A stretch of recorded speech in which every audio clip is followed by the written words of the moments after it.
সামনে লড়াই, সামনে লড়াই। এ লড়াই লড়তে হবে, শুধু নয়, লড়তে তো হবেই। এ লড়াই লড়তে হবে, এ লড়াই জিততে হবে। আমি বলবো লড়তে হবে।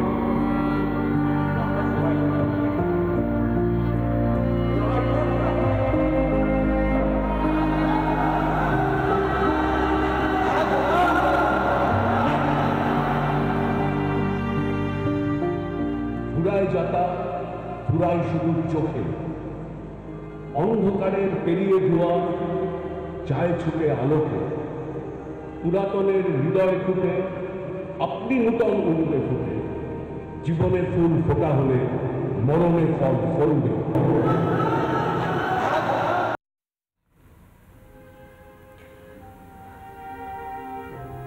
৮০ বছর বয়সেই জীবনযুদ্ধে হার প্রয়াত প্রাক্তন মুখ্যমন্ত্রী বুদ্ধদেব ভট্টাচার্য দীর্ঘদিন ধরে ভুগছিলেন শ্বাসকষ্টজনিত সমস্যায়। পাম অ্যাভিনিউয়ের বাড়িতে গতকাল সকাল ঠিক ৮টা বেজে ২০ নাগাদ চিরঘুমের দেশে পাড়ি দিয়েছেন বাম জমানার শেষ মুখ্যমন্ত্রী বুদ্ধদেব ভট্টাচার্য।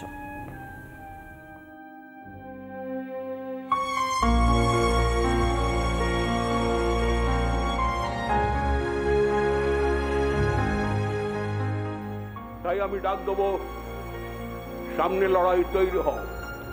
আমি বলবো সামনে লড়াই, আপনারা বলবেন তৈরি হও। সামনে লড়াই, সামনে লড়াই।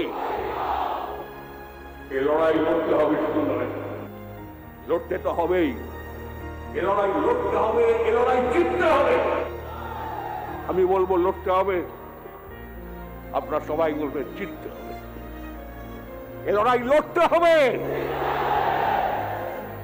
এ লড়াই লড়তে হবে, শুধু নয়, এ লড়াই জিততে হবে। লড়াইটা জেতা গেল না। রাজনীতির লড়াইটা থেমে গিয়েছিল অনেক আগে। এবার দাঁড়িয়ে পড়ল জীবনযুদ্ধেও। ৮০ বছর বয়সে বার্ধক্যের কাছে হার মেনে চিরঘুমে চলে গেলেন পশ্চিমবঙ্গের প্রাক্তন মুখ্যমন্ত্রী বুদ্ধদেব ভট্টাচার্য।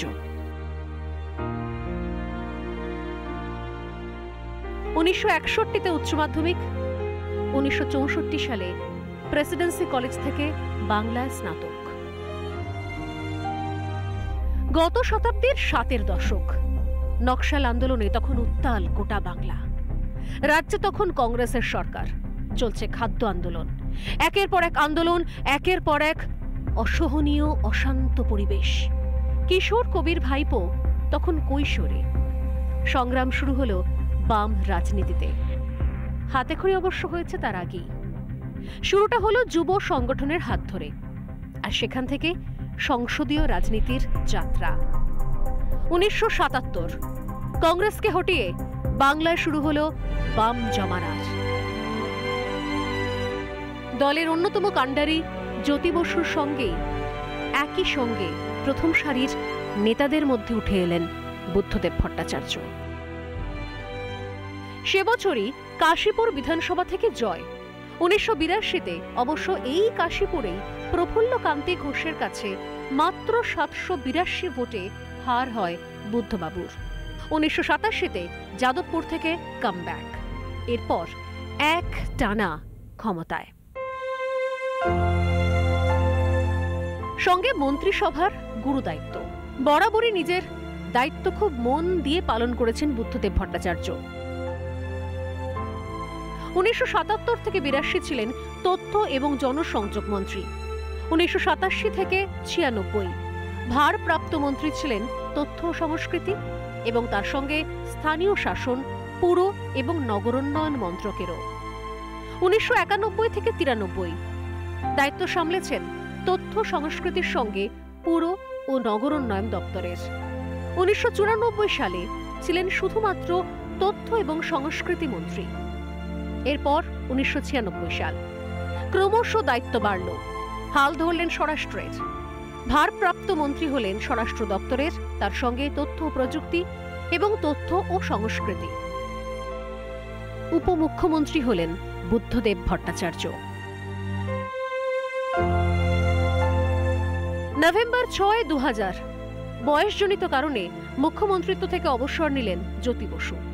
কুকথার রাজনীতি থেকে যোজন দূরে থাকা সংস্কৃতি মনস্ক বুদ্ধদেব ভট্টাচার্য ধরলেন মুখ্যমন্ত্রীর ব্যাটন।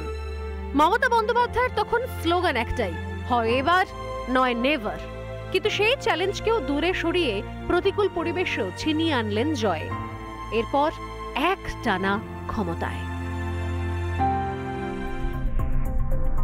একদিকে রাজনৈতিক ভাষণ, অন্যদিকে রবীন্দ্রনাথ, জীবনানন্দ, সুকান্তর কবিতা। রাজনীতি আর সংস্কৃতি এক হয়ে গেল এই বাংলায়।